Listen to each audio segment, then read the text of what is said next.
Rawr!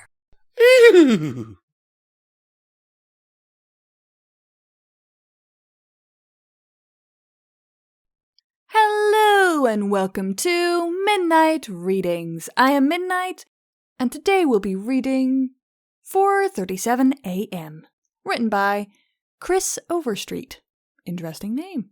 And as always, these are our amazing Patreons. Link is in the description if you wish to join, and there's some very nice rewards if you do so. Now, shall we get back to it?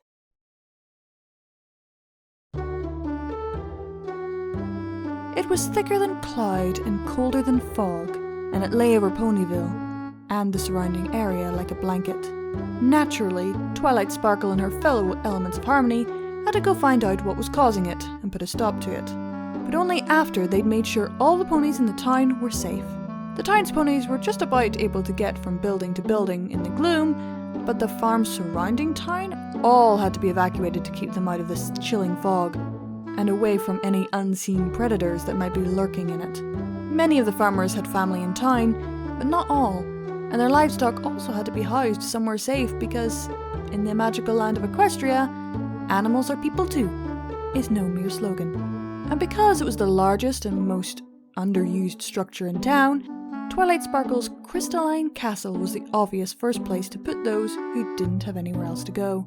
Starlight Glimmer had taken charge of organising this, and by the time Twilight led her friends off to face whatever it ended up being, she had got 43 ponies, 18 cows, 11 pigs and 3 goats into various little-used spaces in the castle.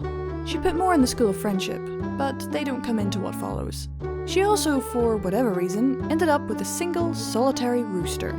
And because she had been raised a town unicorn, and had absolutely zero experience with farm animals, she decided the bird could roost in her own room. She took up the carpets first and patted herself in the back and congratulated her for the foresight. But before long she learned what any farmer could have told her. Roosters start crowing a long time before the sun actually comes up.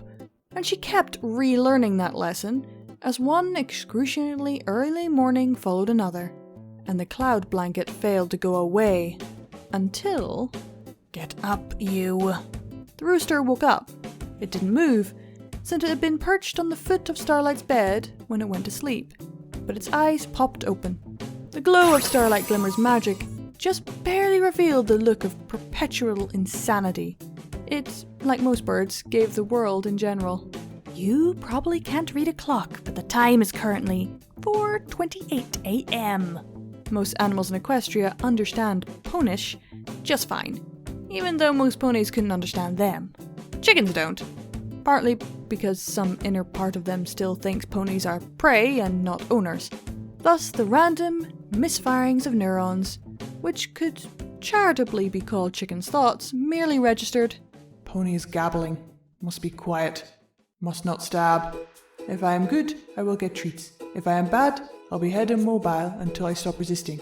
I like treats, hate being held, so must not peck. I point this out to you, Starlight continued, because for the past 4 nights without fail, you've begun crowing at 4:37 a.m. And you continue crowing off and on until 10:30, with isolated scattered crows through the afternoon, giving way to dull, sullen exhaustion by nightfall. Gabby pony in my space, want to peck, but stabbing ponies get hate hugs. As a result, due to all the work I keep doing, keeping you and your owner safe and fed, I have had an average of about 3 hours 22 minutes of sleep per night. Starlight Glimmer's eyes had slight resemblance to chicken eyes at this moment, and if this trend persists, bird, I cannot be answerable for the consequences. Gabby, where's my treats, Gabby? I have tried begging, I've tried bribery, I've tried magic. Starlight's horn grew a little brighter, and every time I stop you, you go back to crowing as if nothing happened. So I'm down to threats. Shut up, or else. You got that? The rooster waited a moment, decided the gabbling had ceased, and jumped over Starlight's bed to perch on the headboard. This done, he turned to face the shuttered windows and crowed his loudest crow. No! Starlight beat her head with her forehooves. It's only 4:32! It's 5 minutes early! This isn't supposed to happen! The rooster crowed again. Stop! The rooster crowed again. Please stop! Rooster crowed and kept crowing, well past dawn. 23 hours passed, during which farm ponies, upon seeing Starlight's manic expressions, decided not to explain facts of poultry life to her.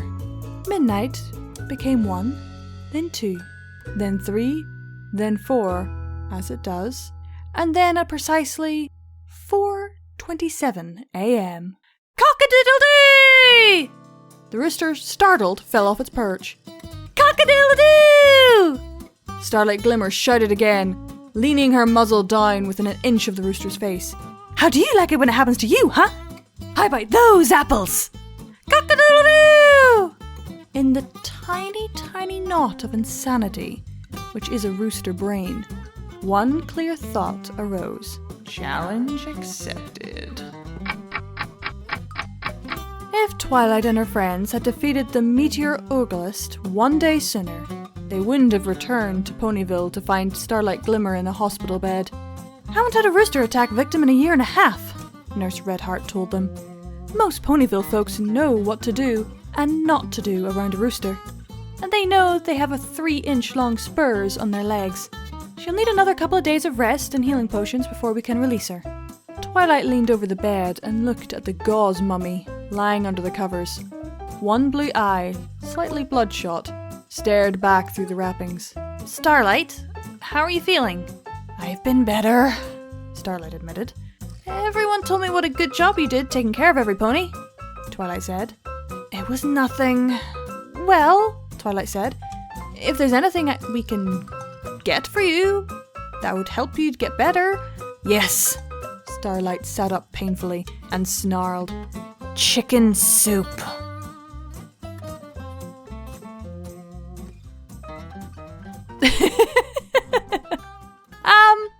Admittedly, I haven't grown up on a farm or around chickens or roosters. I at least know that they're more dangerous than people usually give them credit for. When I read that this was about a rooster, I was like, oh no, what happens? But yes, Starlight, maybe don't underestimate animals, especially ones that seem innocent, or the very least, weak. Anywho, that was 4:37 a.m, written by Kris Overstreet. I hope you all enjoyed, and keep watching that moon, everyone.